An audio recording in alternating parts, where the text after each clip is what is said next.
Satya for the people live TV ప్రేక్షకులకి కూడా ఇటీవల కాలంలో మీరు కనుక చూస్తే ఢిల్లీలో సెకండ్ హ్యాండ్ కార్స్ చాలా చీప్గా దొరుకుతున్నాయని చెప్పి వార్తలు వచ్చాయి. ఇటీవల కాలంలో ఒక మెర్సిడెస్ బెంజ్ కార్ అయితే దాని ఒరిజినల్ కాస్ట్ 80 లక్షల రూపాయలు, 84 లక్షల కారు 3 లక్షల రూపాయలకే ఒక కస్టమర్ కొన్నట్టుగా కూడా వార్తలు మేము వింటున్నాం. ఒక మెర్సిడెస్ బెంజే కాదు, ఇన్నోవా దగ్గర నుంచి ఆడి, వోక్స్ వ్యాగన్ ఇలాంటి అత్యాధునిక సదుపాయాలు గల కార్లు కూడా అత్యంత తక్కువ ధరకే సెకండ్ హ్యాండ్స్లో ఢిల్లీలో అమ్ముతున్నారని చెప్పేసి వార్తలు వస్తున్నాయి. అసలు ఏంటి, ఎందుకు ఇలా జరుగుతుందని చెప్పి దీని మీద నేను పరిశీలన చేశాను.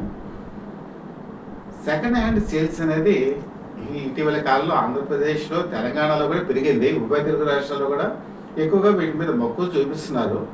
కానీ అన్నిటికంటే కూడా ఢిల్లీలో మాత్రం కార్ చౌకగా అమ్ముతున్నారు. దీనికి సంబంధించి అనేక వెబ్సైట్లో కూడా వివరాలు పొందుపరచడం జరుగుతుంది. చాలామంది వెబ్సైట్లని సంప్రదిస్తున్నారు.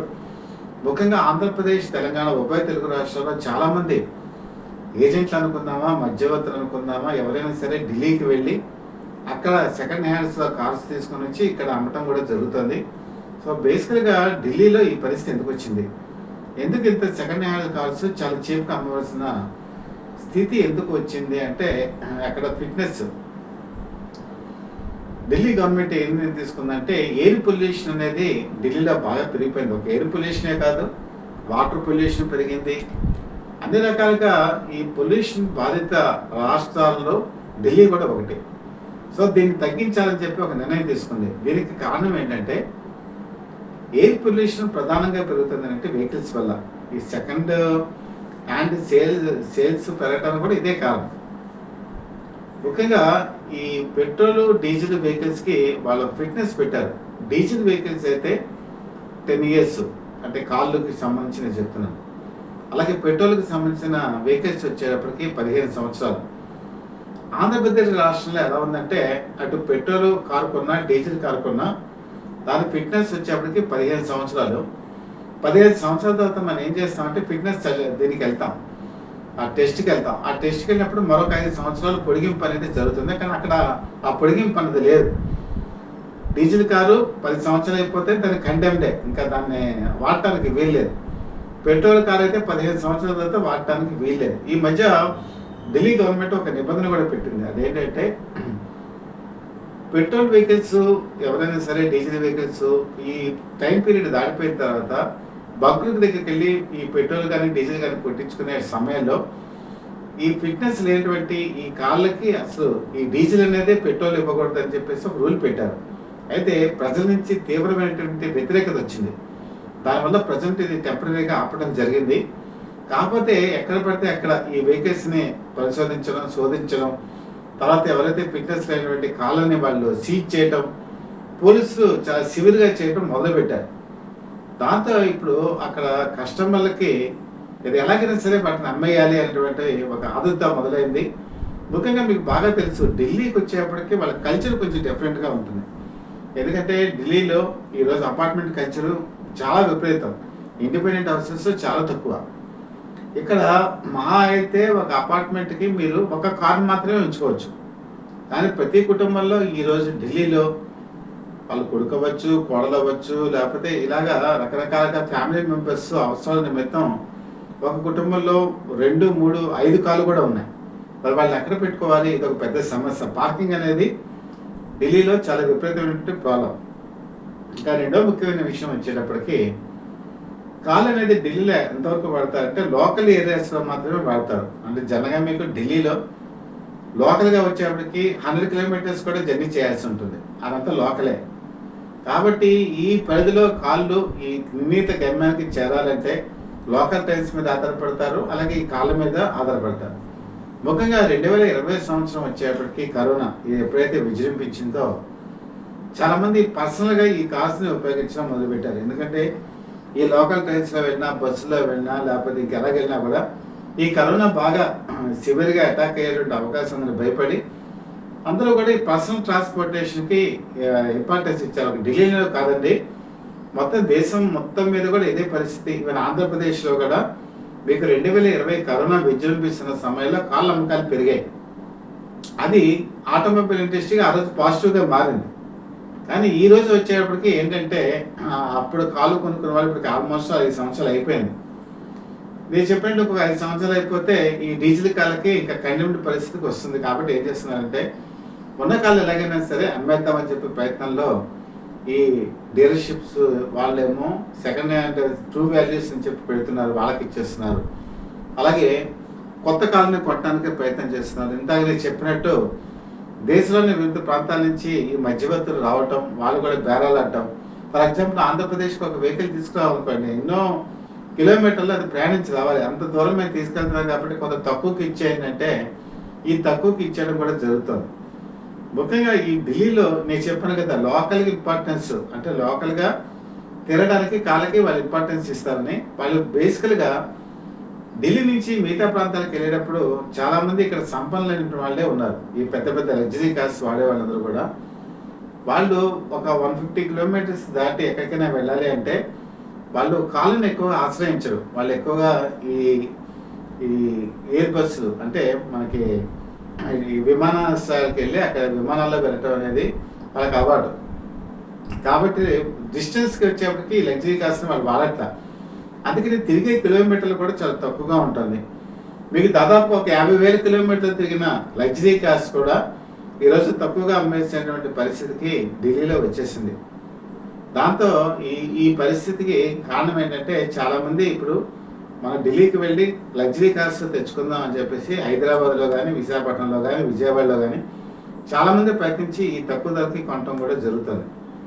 అయితే ఇక్కడ ట్రూ వాల్యూ అంటే నిజమైనటువంటి విలువ కట్టడం. అంటే మనం ఈరోజు అభిరుచులు మారిపోయాయి. కారు కొన్న తర్వాత ఒకప్పుడు కనీసం 10 సంవత్సరాల పాటు కస్టమర్ కారు వాడేవాడు. ఎందుకంటే ఒక కారు తీసుకున్న తర్వాత ఈరోజు నెక్స్ట్ ఇయర్ వచ్చేప్పటికి ఇంకో డిజైన్ వచ్చేస్తుంది. ఆ నెక్స్ట్ ఇయర్ వచ్చేప్పటికి ఇంకో ఫీచర్ వస్తుంది. దాంతో కస్టమర్ ఏం చేస్తున్నాడంటే ఈ అడ్వర్టైజ్మెంట్ చూసి కానీ, రియల్గా డీలర్షిప్స్లో ఉండే కార్లు చూసి కానీ, టెక్నాలజీ ఎప్పుడైతే విపరీతమైన వేగంతో మారిపోతుందో కార్లు కూడా అంత స్పీడ్గా మార్చేయడం జరుగుతుంది. ఈరోజు కారు కొనుక్కున్న వాళ్ళు నెక్స్ట్ ఇయర్ కన్నా కారు అమ్మేస్తున్నారు, మళ్ళీ కొత్త కారుకి వెళ్తున్నారు. మరి కొత్త కారు కొనేటప్పుడు వాళ్ళు ఏం చేయాలి? మన ఆంధ్రప్రదేశ్ రాష్ట్రంలో కూడా ఇదే పరిస్థితి అండి. వాళ్ళు ఏం చేస్తారంటే ఈ కార్ని మరి సెకండ్ సేల్స్లోకి అమ్మేయాలి. దానికి రెండు ఆప్షన్స్. ఒకటి, ప్రైవేట్గా తాకు నచ్చిన వ్యక్తులకి ఆ కారు అమ్మేసుకోవడం, లేదా ఆ డీలర్షిప్స్ చల్లగా ఇప్పుడు ఎక్స్చేంజ్ అనేది పెడుతుంది.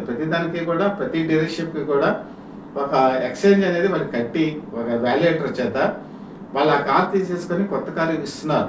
సో డీలర్షిప్స్కే ఇచ్చేటువంటి పరిస్థితి కూడా వచ్చింది. కాకపోతే ఇక్కడ ఒక విమర్శ ఏంటంటే ఈ వాల్యుయేషన్ కట్టేటప్పుడు ఒకప్పుడు ఒక నామ్స్ ఉండేవి.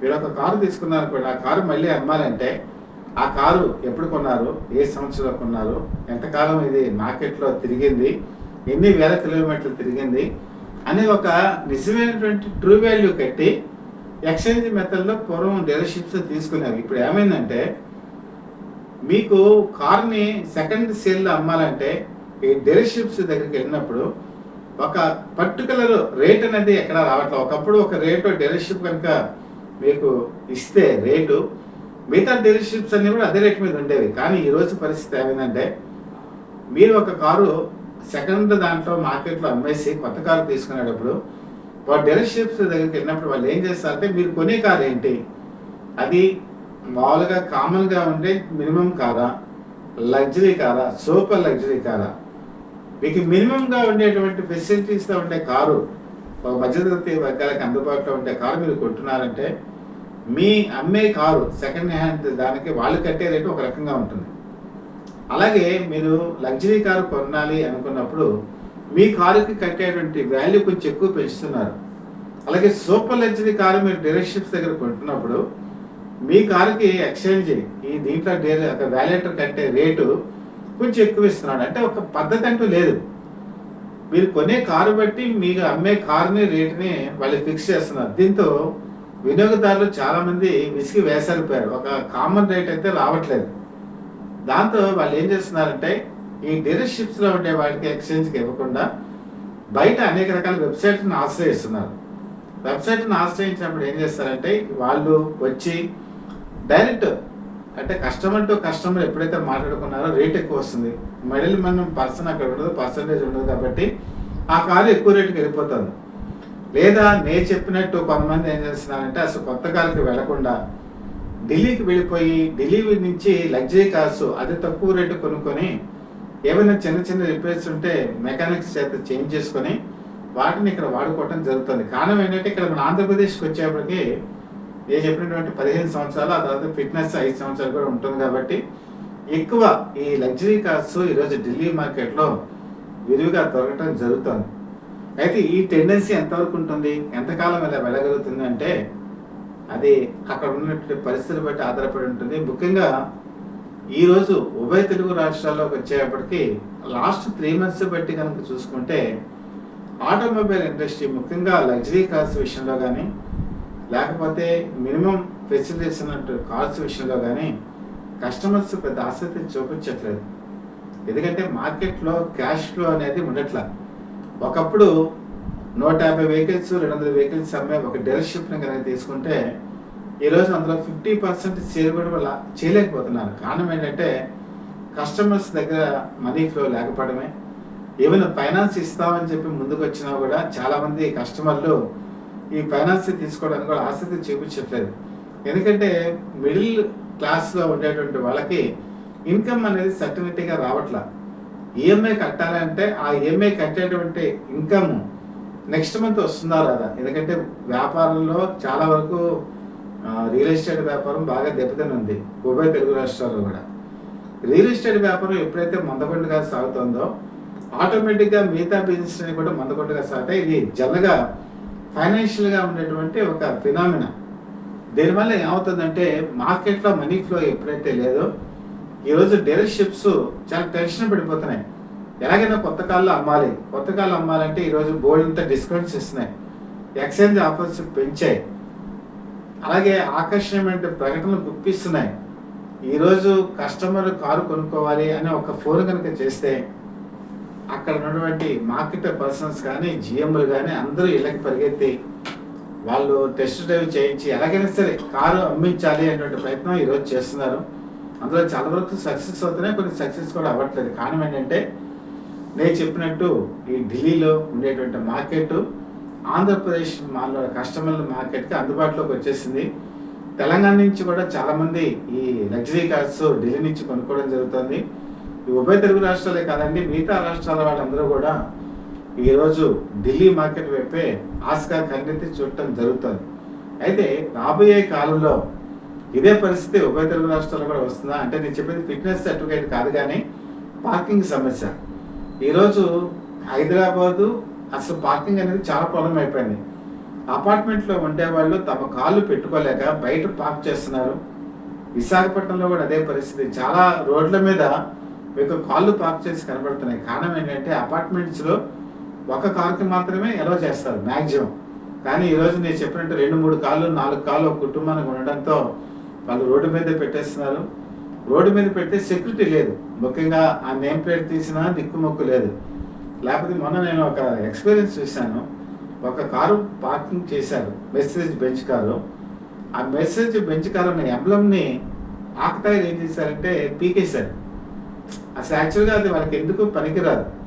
ఆ కారుకి సంబంధించిన ఆ లోగో మళ్ళీ రీప్లేస్ చేయాలంటే డీలర్షిప్ ఎంత అడిగిందంటే 35,000 రూపాయలు అడిగింది.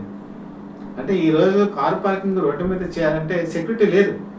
చాలా మంది భయపడుతున్నారు, కానీ ఏం చేయగలరు, ఎక్కడెక్కడ పార్కింగ్ ఫెసిలిటీ లేదు. అందుకని కొంతమంది ఇలాంటి ప్రాబ్లమ్స్ వచ్చి ఎందుకు ఈ గొడవ అని చెప్పేసి వాళ్ళు కూడా తమ కార్లు అమ్మేసుకుంటున్నారు.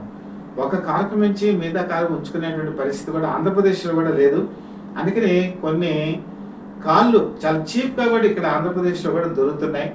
కొంతమంది నేను చెప్పాను కదా, టెక్నాలజీ మారేటప్పుడు కూడా కొత్త కార్ని చాలా తక్కువగా అమ్మేస్తున్నారు.